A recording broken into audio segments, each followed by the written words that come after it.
everybody, it's Glitter Informer, and welcome to Cure Arcana Shadow's debut episode in May! Meitantei Pretty Cure!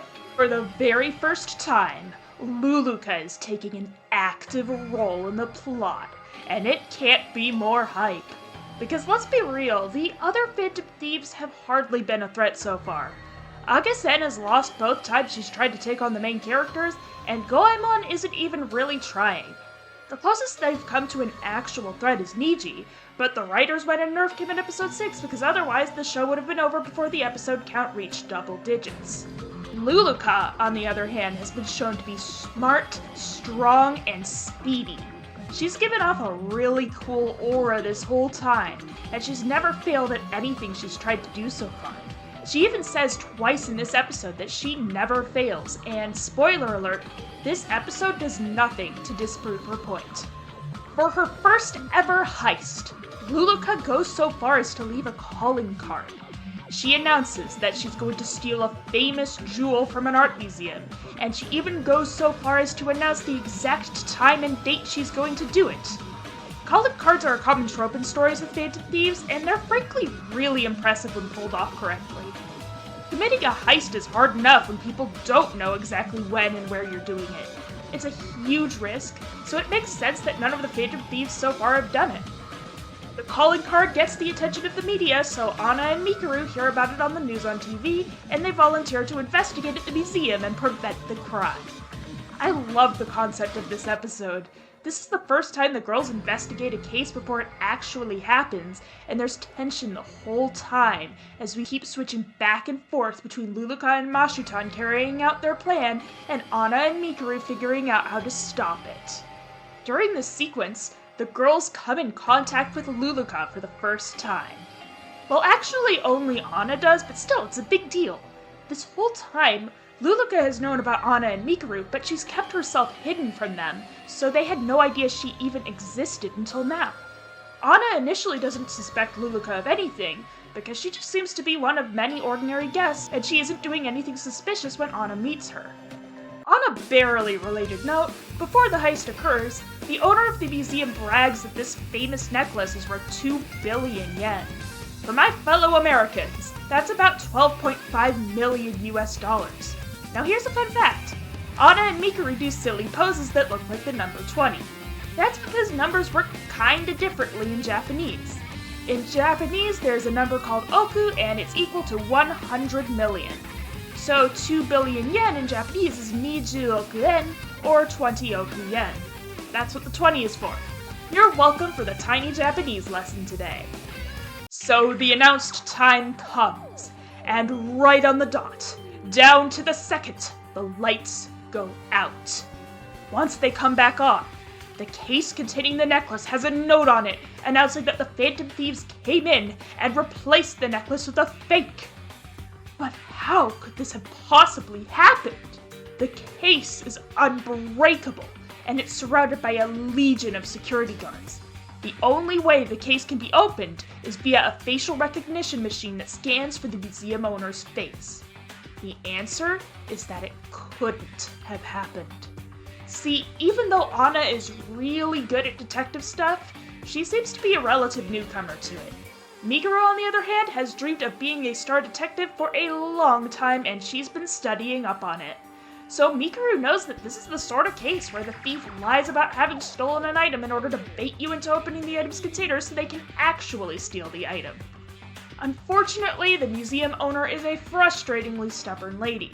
To the museum owner's credit, she does turn her face slightly away from the facial recognition machine, but it still verifies her identity, and one of the security guards swoops in and takes the necklace. This security guard is, of course, a disguised Luluka. The end of episode 8 established that Luluka has the ability to magically disguise herself, but it's only in this episode that we find out how she's able to do it. Turns out she has her very own pre-kit gloss. Remember how in episode 2, we learned that there was a Pretty Cure who worked at the Kyoto Detective Agency before Anna and Mikuru got hired, but she mysteriously disappeared? The fact that this girl has one of Jet Senpai's inventions means she's probably that person. Either that or she stole it. But given that Anna and Mikuru's pre-kit glosses match up with their theme colors, and Luluka's pre-kit gloss is black, Jet Senpai probably custom made it for her. This is all well and good, but there are two problems. First of all, Luluka's security guard disguise is just a dressed up adult version of her. She has the same distinctive hair and eye color. It's understandable that no one would immediately jump to this adult woman and Luluka the high schooler being one and the same, since her pre-kit gloss isn't public knowledge.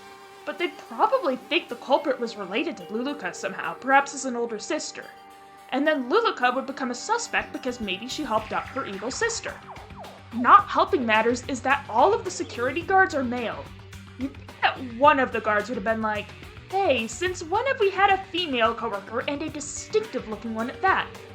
There's no reason Luluka couldn't have disguised herself better to fit in more with the other guards. Her disguise in episode 8 was nondescript and it looked nothing at all like her true form. Second of all, when Luluka steals the necklace, she stays there for a bit and tells Mikuru that she was right about Luluka's plan and that it's a classic trick. It's only a few seconds before she rips off Miji and pulls out a smoke bomb, but that should be enough time for the veritable army of security guards to tackle her. They're literally trained professionals. Why did they just stand around instead of doing the one thing they were hired for? Well, whatever. While the security guards just stand there with their thumbs up their butts, Anna and Mikuru chase Luluka up to the roof of the museum. They knew Luluka wouldn't have gone out of any of the normal entrances because there's security cameras everywhere, so the roof was her easiest option of escape. That begs the question of why there isn't a security camera on the roof. The museum owner has a $12.5 million necklace, and that's just one of her many treasures, enough to fill up a whole museum. You're telling me she couldn't afford just one more camera? So Anna and Mikuru confront the disguised Luluka. Anna pulls out her pre-kit light, and instead of summoning a stun ray to zap her, or a pit of quicksand to get her stuck in, Anna summons a ring and tries to do a ring toss to trap the thief. This plan is stupid, because if the ring is wide enough to fit around Luluka in the first place, it'll be wide enough to fall at her feet so she'll just be able to step out of it completely unrestrained. Not to mention, instead of throwing it in an arc so it goes over Luluka and then onto her, Anna tosses the ring directly at Luluka's torso. Even if Luluka had remained completely still, the ring would have simply bounced off her. But okay, let's say for the sake of argument that the ring would phase through Luluka's body until she was inside of the hole, and that it would magically solidify and trap Luluka inside. Well, Anna decides that before pulling out the attack, it's a great idea to shout at the top of her lungs, "Open! Pre-kit light! Ring toss!"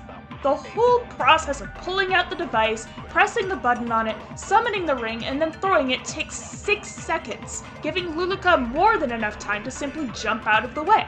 Luluka demonstrated earlier this episode that you don't have to yell out the magic words when activating a pre-kit device. When using her pre-kit gloss, Luluka simply whispered the words. But even if Anna did have to be loud and enthusiastic enough to sell that real-life merch, why couldn't she have prepared the ring on the way up to the roof? So, remember how back in episode 8, Uso Noir said that he wanted the villains to prioritize retrieving the Makoto jewels first and foremost, and disregard Pretty Cure? I'm gonna keep mentioning it because the villains keep ignoring it. This includes Luluka, who threatens to redisguise herself with a pre-kit gloss, blend in with the crowds, and run away, unless Anna and Mikuru transform into Pretty Cure. And so they do. Oh yeah, Luluka reveals to the girls that she has a pre-kit gloss, and they're like, OMG, what? But for some reason, the star detectives are unable to realize that, wait a minute, this person might have magical Pretty Cure tools because she's actually a Pretty Cure herself. Even Luluka and Mashitan point out that they should realize this for themselves, since solving mysteries is kinda their whole job. But Luluka decides to reveal the answer to them herself anyways, and she transforms into Cure Arcana Shadow! This transformation sequence is lovely. In terms of visuals, I think I prefer Cure Answer and Cure Mystiques because of how much they interact with one another during their transformation, but in terms of audio, Cure Arcana Shadows is far superior because it doesn't blatantly rip off the Incredibles theme song. That's right, they wrote up a completely separate song just for Cure Arcana's transformation sequence. I don't think any season of Pretty Cure has ever done this before, where each transformation sequence has its own background music. The closest is Cure Arcana Pretty Cure a la mode from back in 2017, but the transformation sequences in that show only had different music in the first bit before turning into the same song for all of them in the middle and end. Interestingly, Arcana Shadow's unique transformation song is a subdued with elegant waltz, complete with frickin' castanets. It's a huge contrast to the loud, bold jazz number that Answer and Mystique transform to. It's also probably the only Pretty Cure transformation background song to be in 3/4 time instead of 4/4. Another thing worth noting is that when they transform, Cure Answer and Cure Mystique both prefix their names with Meitantei, or Star Detective. So for instance, Cure Answer says Meitantei, Cure Answer.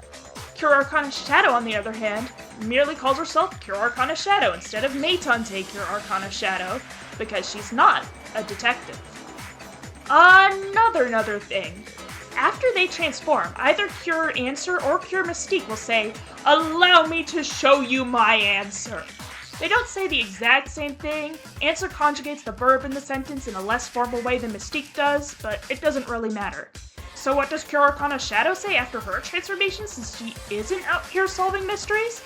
She says, "Now then, welcome to the labyrinth." That's so metal, man. Oh my gosh.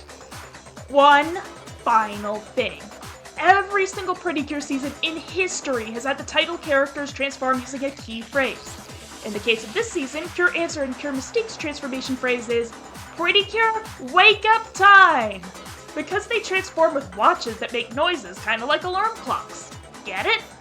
But Cure Arcana Shadow transforms with her magical Cure Arcana Rod, not with one of those magical watch thingies. So what is her transformation incantation? Simple. She just straight up does not have one. This makes her the only main character Cure in history to not have a name for her transformation. Okay, I lied to you. That was not the final thing. This is. Cure Arcana Shadow transforms by putting her own Makoto Jewel inside of the Cure Arcana Rod.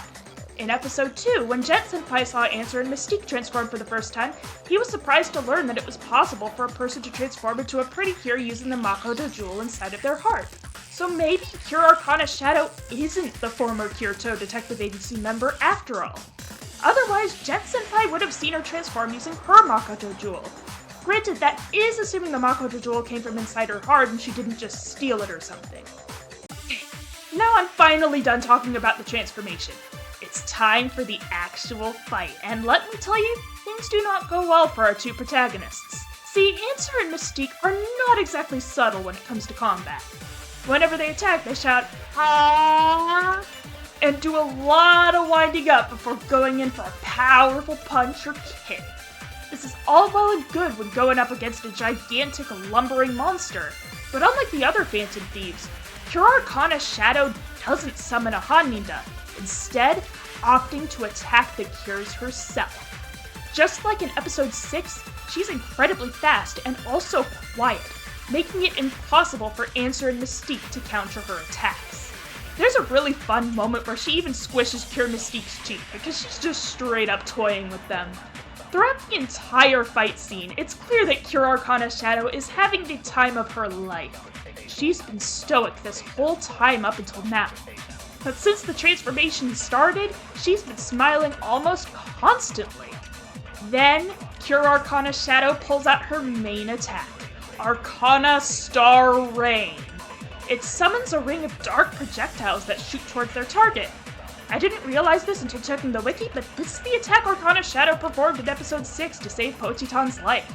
We just didn't see the Magical Girl stock footage, so we didn't find out its name until now.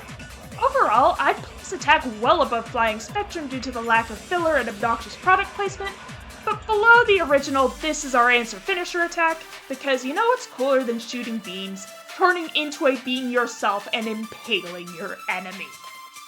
Interestingly, even when pulling out all the stops, Arcana Shadow still seems to be toying with the other two Pretty Cures. Answer and Mystique don't appear to jump out of the way of the attack, so it seems to hit right where it intended. But they aren't knocked over or seriously hurt by the attack.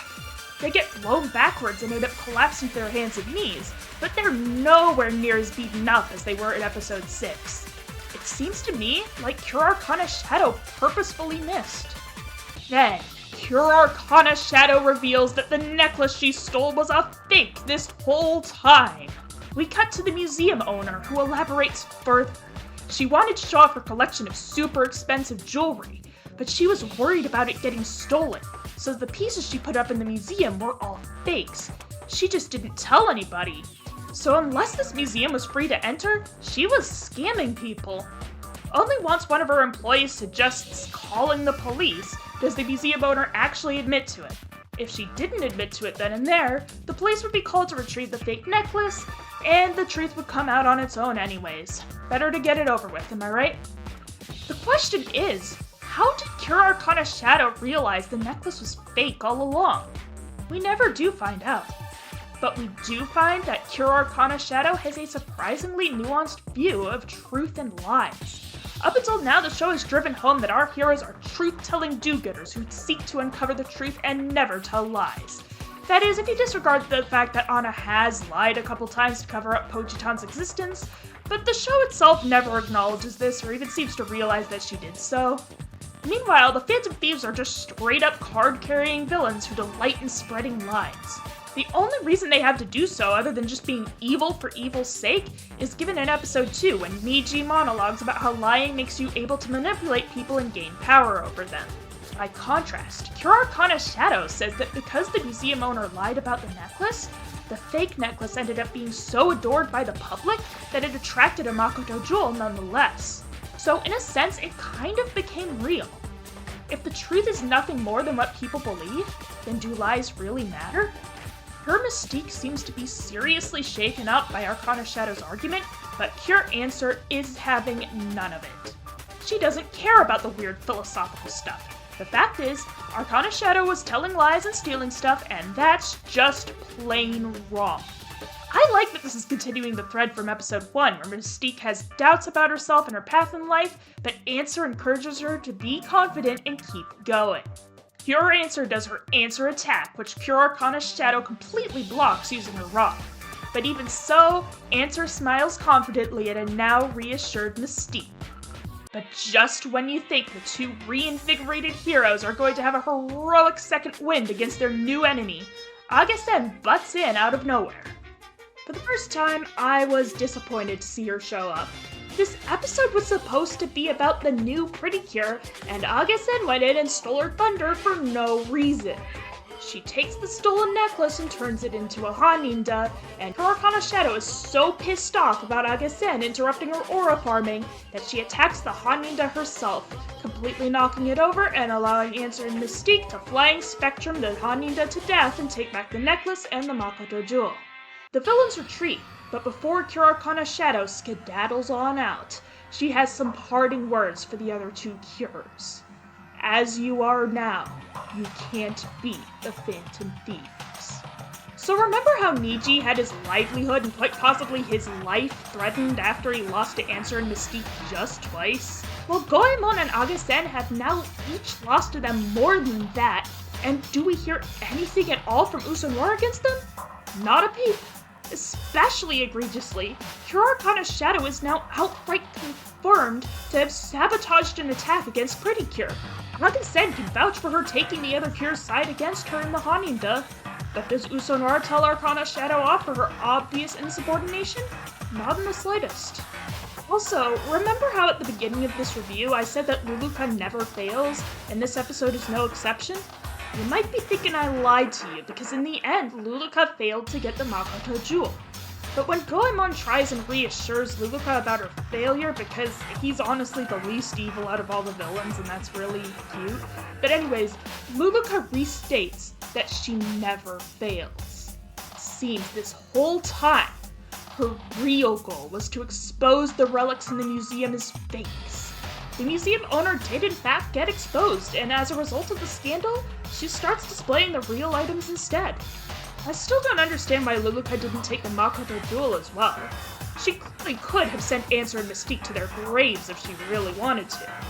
We'll probably find out in a later episode what her actual goal is with those two, because it doesn't seem to be defeating them.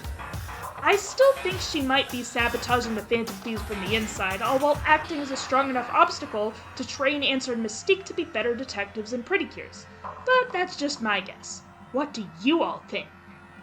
Well, that's that for this episode. This one had 10 previous episodes worth of hype behind it, and even though I had some nitpicks, it overall lived up to the hype and then some.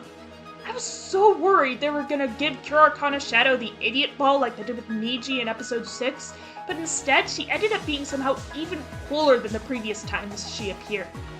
I think at this point, Luluka has officially taken Mikuru's spot as best girl, at least in my opinion. Sorry for having the most popular opinion in the fandom. I know she's by far the fan favorite, and her merch is selling out at record rates. Anna and Mikuru are so often together, and they often act so similarly, there hasn't been that much focus on either of the two as their own characters. Even though they've had tons of screen time due to being the main characters, the last time we got any major characterization and development for either of them was episode 6. I like seeing Mikuru's pre-existing wealth of detective knowledge, her occasional bouts of smugness, and the rare glimpses of a self-doubting individual underneath all that bluster. But gosh darn it, is Luluka just the personification of aura? In contrast to our two protagonists who are constantly yelling and shouting because they're the magical girl heroines of a kids show, Luluka keeps her emotions close to her chest, is almost always whispering, is hyper-competent, and is wrapped up in mystery after mystery.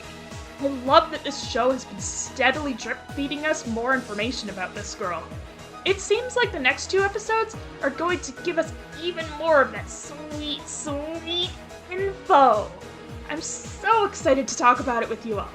I'll see you all next week for the return of Cure Arcana Shadow.